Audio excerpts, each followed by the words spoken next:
by Merrick, finds Brandon Repanati here, and he gets down to the 21-yard line. 5 plays later, Merrick is Aaron Bellardo, and Churchill holds off the Mavs of Madison. There's the final 27-7. D.W. Rutledge and the Judson Rockets hosting the Lee Volunteers tonight over in Converse in the first quarter. Rockets are already up 7-0 on a big touchdown. And off here goes to Brashad Callis, and Brashad goes to work. He cuts it back to the outside here, takes it to the 17 yards here before he gets out of bounds to the 23. 3 plays later, Richard Mendoza finds Mike Carletti for the 7-yard touchdown. That made it 14-0 Rockets, and the final 42-12 Judson. The East Central Stadium we go, where the Hornets were kicking up their heels. They finally got on the scoreboard against the Southwest Dragons tonight. Took a while. Second quarter, no score. When the ball goes out to Brandon Condell, to Reggie Harvey. Look at the fake he makes. He cuts back against the green. Down the far sidelines he goes, and folks, he's gone. A 51-yard touchdown pass to make it 7-0 East Central. That's another win for Joshua. 24-7. The Harlandale Indians are at home tonight against the Brackenridge Eagles. Fourth quarter. Brack up 7-0. Harlandale's drive is short-circuited here. The Indians quarterback is sacked by Morris DeBro here. The ball comes loose, and the Eagles' Eric Nunez recovers. 3 plays later, Brack capitalizes. Martin Reyna finds Shea Davis, 46 yards. He cuts back to the inside, but the Eagles up 14-0. And the final from Harlandale Memorial Stadium. Take a look at our first scoreboard. 21-0. Brack getting by Harlandale after a very slow start by both teams.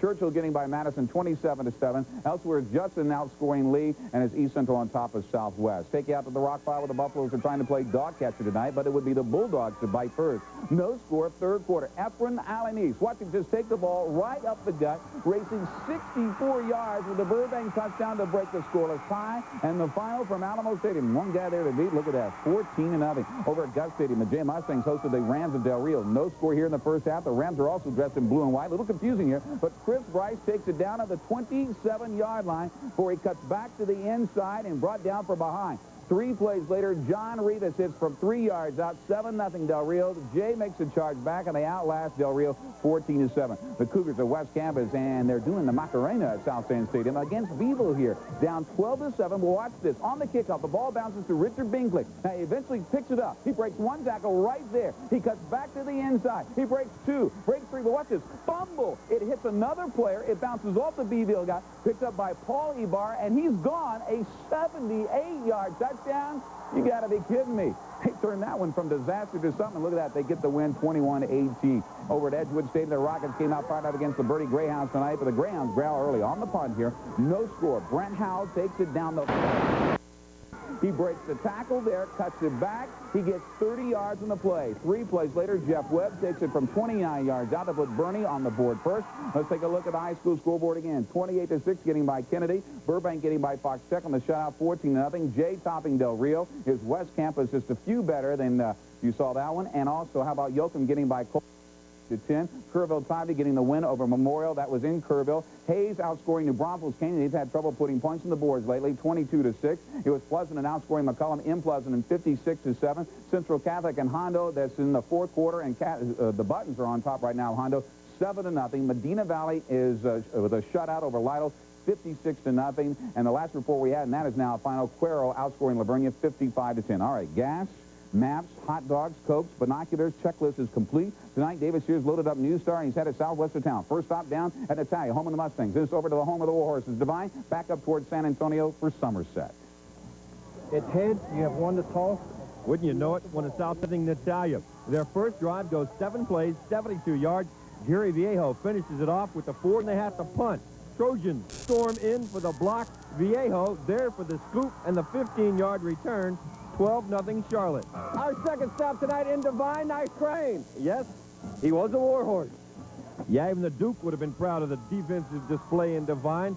Ingram's, Wes Wilkins making it tough for the warhorse running game. But Divine had their own stopper. Jay Disman steps in for the pick. It's 0-0 at halftime.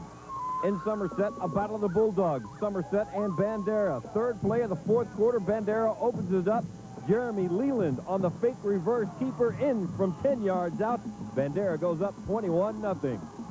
Let's take a look at those finals now from those 3 games. Bandera with a win over Somerset. It was Ingram outscoring Divine. That is now in the fourth quarter. One more score to show you. Charlotte outlasting Natalia 40-6. Time now for Fan Cam. Where you, the fans, take camera in hand and shoot the highlights of one of tonight's big games.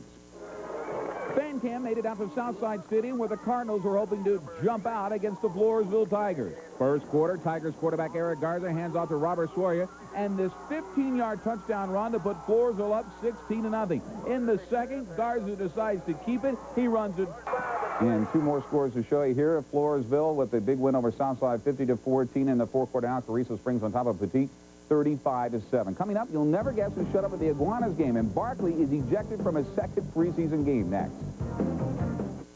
High school practice fields are alive with action, and that means we are just 3 weeks away from week 1 of Friday Night Fever. Tonight, we continue our previews with a look at the West Campus Cougars. Now, last season, the Cougars made the playoffs for the first time in 14 years. The team went 6-5, and Coach Bill Vickers' squad has higher aspirations this time around. West Campus returned 6 starters on offense, 8 on defense. Senior Paulie Varda was an all-district performer on both the offensive and defensive lines last season. He expects that defense to be the team's backbone. We got a strong front line, smart backfield, strong linebackers, and everybody's smart, and the thing is everybody wants to play. A look for the Cougars to make a return to the postseason out of District 34A. Action on the diamond tonight.